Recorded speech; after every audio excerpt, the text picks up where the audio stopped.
Olá, crianças do quarto ano, tudo bem com vocês? Espero que sim. Crianças, estamos de volta para dar continuidade ao nosso livro de história, tá? Então, nosso livro 2, né? Nosso capítulo, que é a chegada dos portugueses, que é o capítulo 2, né? Então, nós vamos dar continuidade no capítulo 2, né? Lembrando, né, que nós falamos sobre a chegada dos portugueses, né, que chegaram aqui no dia 22 de abril do ano de 1500, né? A expedição ela foi liderada pelo Pedro Álvares Cabral, né? Atualmente, eles chegaram, né, na cidade de Porto Seguro, na Bahia, certo? Falamos, né, também sobre as primeiras impressões das novas terras, né, o que foi que eles viram, o que foi que foi falado, né, para o rei na carta, né, do Pero Vaz de Caminha. Então, falamos também como ele descreveu os indígenas, né, a primeira impressão dele, né, o que ele achou, falou também, né, ele deu elogios também, né, que hoje é nossa terra, Brasil, né, conhecido como Brasil, ele elogiou bastante. E agora nós vamos dar continuidade com a colonização do Brasil. É na página 238, tá? Vamos dar continuidade, tá bom? Então vamos lá. Colonização do Brasil. Até 1530, os portugueses pouco fizeram no sentido de ocupar efetivamente o território brasileiro. Algumas expedições foram enviadas para o reconhecimento das terras, quando os portugueses deram início à exploração das terras brasileiras. O Brasil ainda não existia como país, era uma colônia portuguesa e não tinha ainda a extensão territorial atual. Uma parte dele pertencia aos portugueses e a outra aos espanhóis, né? O rei de Portugal determinou a divisão do território da colônia em vários lotes, né? E doou a alguns aristocratas. Então, gente, quando ele dividiu esses territórios da colônia, se chamou, né, os lotes foram chamados como capitanias, né, e esses lotes foram entregues, né, uma parte para cada aristocratas, né, os aristocratas que é aqueles que eram próximos ao rei, né. Então ele fez com confiança para que eles cuidassem, né, defendessem de invasores estrangeiros, tá? Então deixa eu ler aqui. Esses lotes foram chamados de capitanias e cada uma foi entregue a um português de confiança do rei, que deveria explorar essas terras e defendê-las de invasores estrangeiros. Aqui, o cultivo da cana-de-açúcar foi introduzido no Brasil pelos portugueses, que desejavam ter muito lucro produzindo açúcar. Esse produto era uma especiaria muito cobiçada na Europa, então era muito mesmo. Então eles começaram a plantar cana-de-açúcar por conta disso, por conta da cobiça, né, que era lá nos estados, né, na Europa, né? Então vamos lá. Para facilitar o transporte e moer as moendas, os portugueses trouxeram gado. Esse, por sua vez, além de auxiliar nessas atividades, servia também para abastecer as famílias com leite e carne. Grande parte dos engenhos de açúcar foram instaladas no litoral da atual região Nordeste, por causa do solo propício para a cultivo, né, para a cultura da cana-de-açúcar, né? E aqui nós temos o que é moendas, mecanismo que extraem o suco da cana-de-açúcar, né? Engenhos, complexos em que se dava a produção dos produtos derivados de da cana-de-açúcar. Aqui nós temos um engenho, né, em Pernambuco, tá? E as moendas, gente, moendas é o moedor para, né, para tirar o caldo da cana do caldo de cana, né? Então os gados eles eram amarrados e eles ficavam girando para poder a moenda, né, imprensar a cana de açúcar e tirar o suco, tá? Então, continuidade, 239. A criação de gado também contribuiu para a transformação do espaço brasileiro.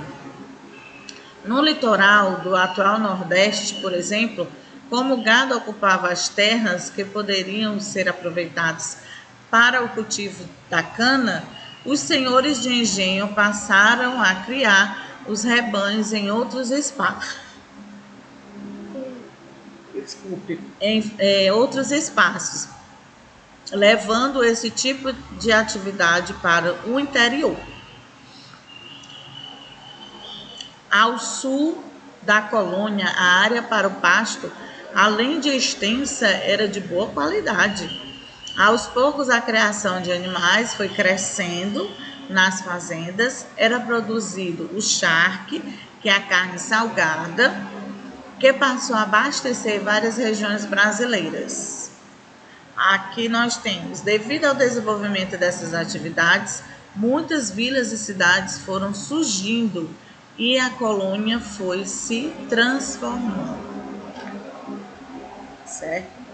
Aqui, gente, nós temos uma cruzadinha, você vai procurar, né, as palavras, né, no caso, que fazem parte do nosso estudo sobre, né, aqui nós temos moenda, ó, tá vendo? Ó, moendas, ó, aí circula, tá? Então, vocês vão encontrando e vão circulando, ó, aqui, capitanias, ó, tá vendo?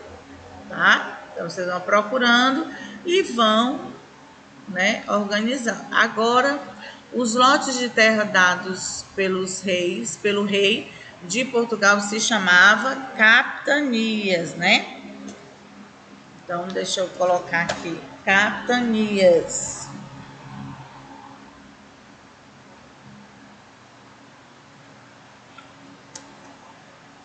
Capitanias.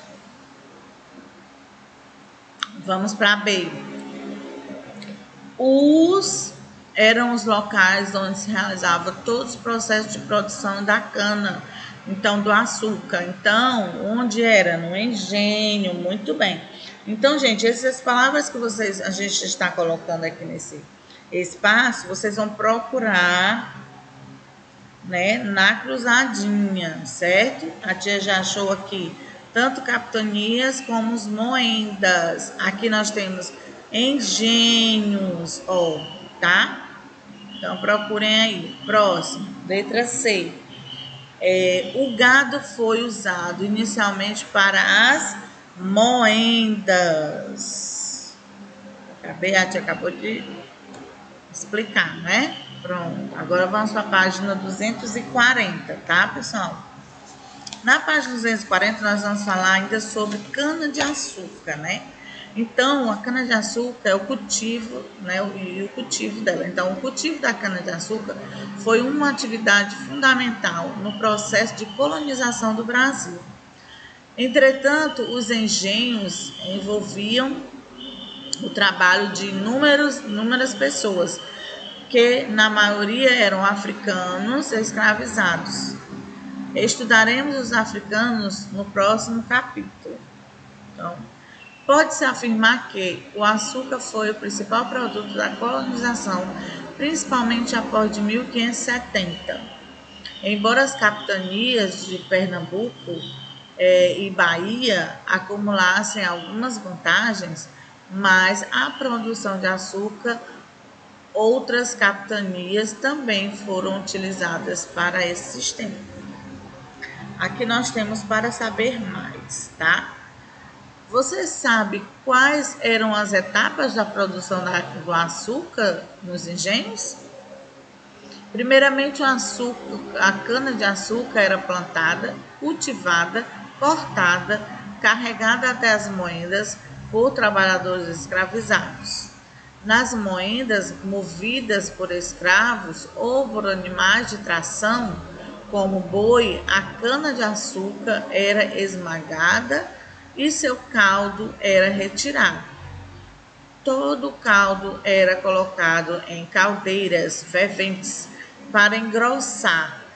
Esse caldo grosso era transferido para a casa de pulgar e colocada em recipientes de barro, com furo na parte de baixo, pelo qual escorria a água que ainda havia no caldo.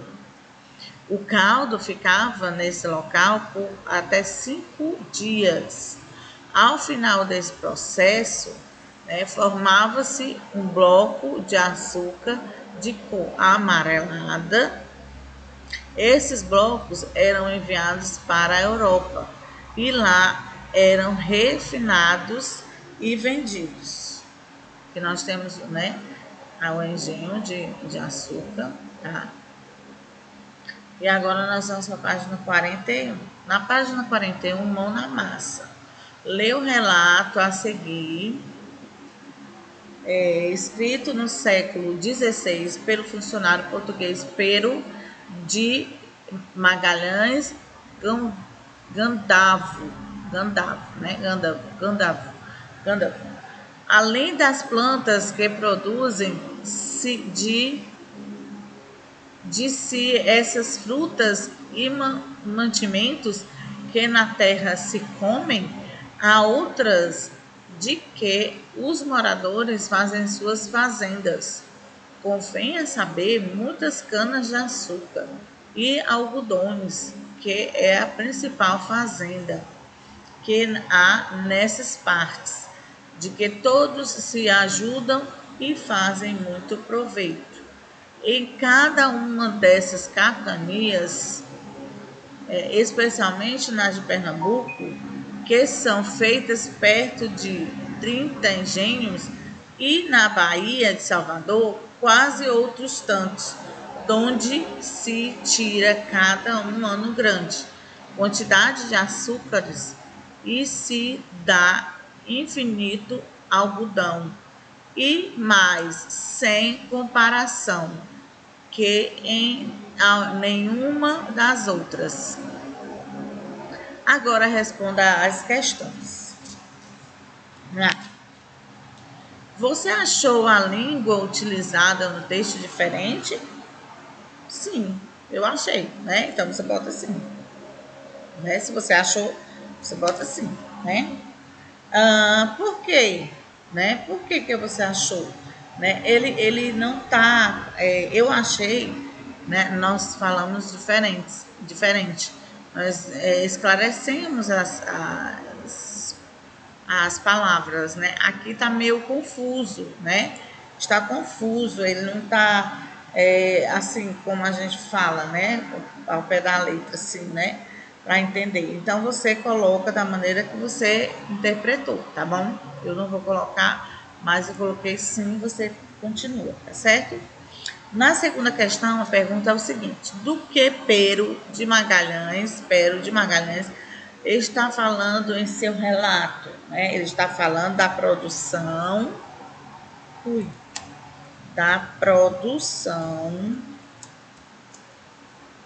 de algodão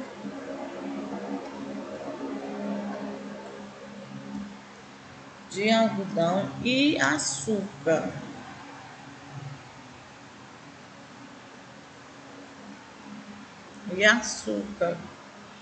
Na colônia.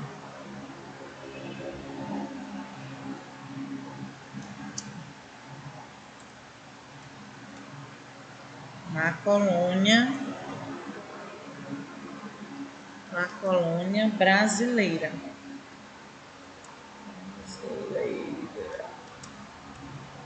Pronto. Agora vamos para a terceira. Na terceira, o autor cita 2 lugares do Brasil. Em quais regiões ficam esses lugares? Então, a gente coloca aí que é no Nordeste, No Nordeste. no Nordeste. Quarta questão. Qual é a relação que essa região possui com a produção de açúcar, né? Era a região central da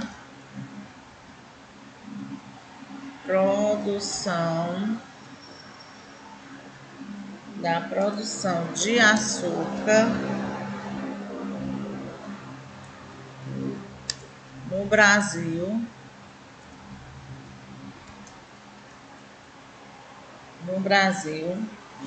colônia, aliás, Brasil colonial, Brasil, se separar aqui, colonial,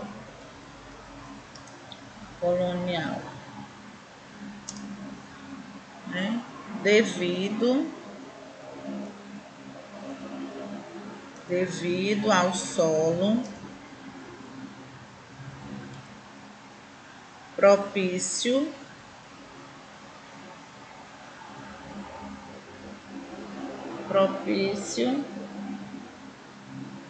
ao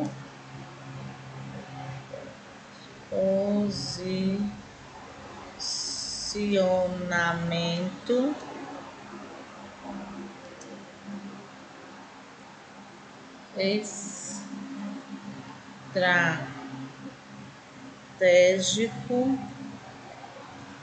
estratégico geográfico,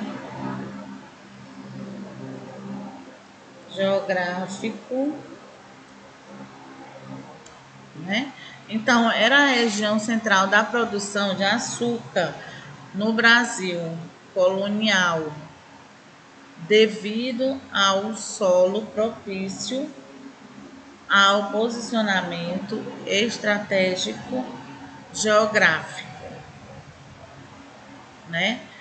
Pronto, gente, nós finalizamos, né? Crianças, nós finalizamos nosso capítulo 2, certo? Com essa última atividade, tá? Então, eu espero que vocês tenham prestado atenção, tenham entendido, compreendido e que façam todas as atividades, né? Vão na agenda, né? Assistam nossas aulas, tá bom? Então, beijo, tchau, tchau. Até a próxima aula. Beijo, tchau, tchau.